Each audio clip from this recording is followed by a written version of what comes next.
For decades, Democratic administrations have been cleaning up economic messes left to them by Republican administrations. And thanks to Donald Trump, they'll have to do so again.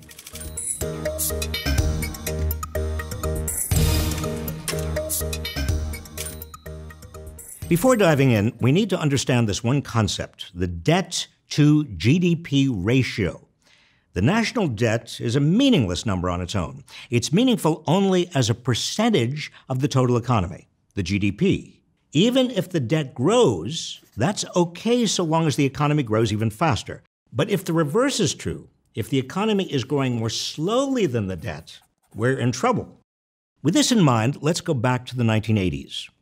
When Ronald Reagan took office, the national debt equaled just a little over 30% of the total economy. Then Reagan began cutting taxes and spending a huge amount on the military. By the time he left the White House, the debt to GDP ratio was nearly 50%.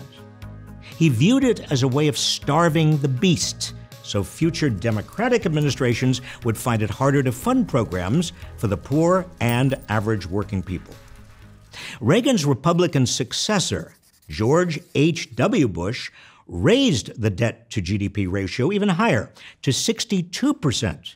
Between 1981 and 1992, Reagan and Bush together doubled the debt-to-GDP ratio.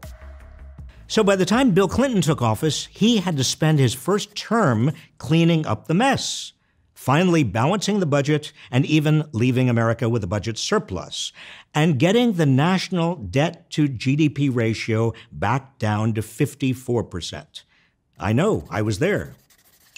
Then Clinton's Republican successor, George W. Bush, went back to the Reagan playbook.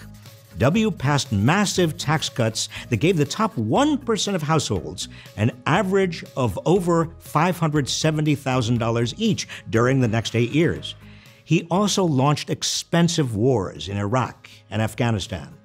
Altogether, George W. Bush added a whopping $5 trillion to the national debt, leaving Barack Obama with a debt-to-GDP ratio of 73%. As well as a financial sector in the process of melting down, threatening the entire economy. Talk about an economic mess.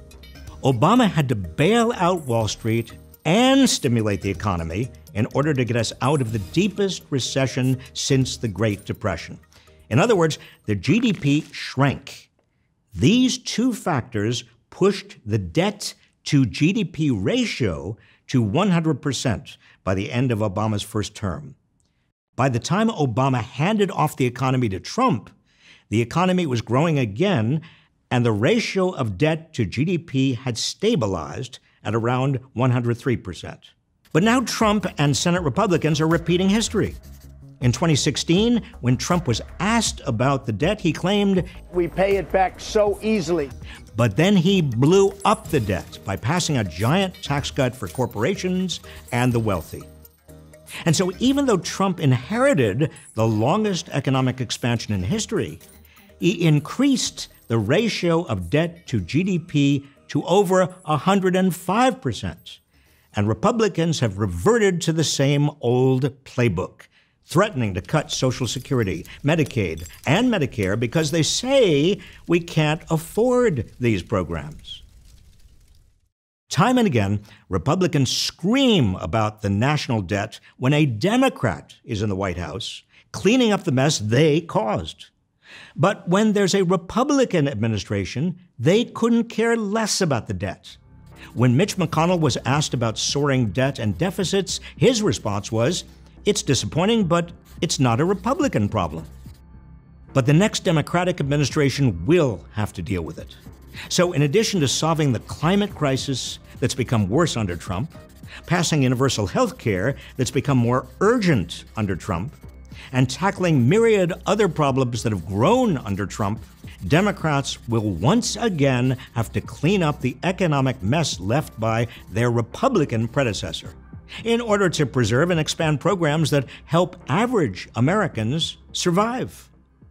Republicans accuse Democrats of being fiscally irresponsible, but time and again, it's the Republicans who have created economic messes that Democrats have to clean up. So Heather, do you remember the Clinton administration? Vaguely, yeah. Was he the one with the wooden teeth? Yeah, that's right. That's what we're dealing with. What are your thoughts? What else is the next Democratic president going to have to clean up? Tell us in the comments. If you found this video informative, please also watch our video on the huge Republican lie about the deficit. And as always, thank you for watching, and please subscribe to this channel for more videos like this one.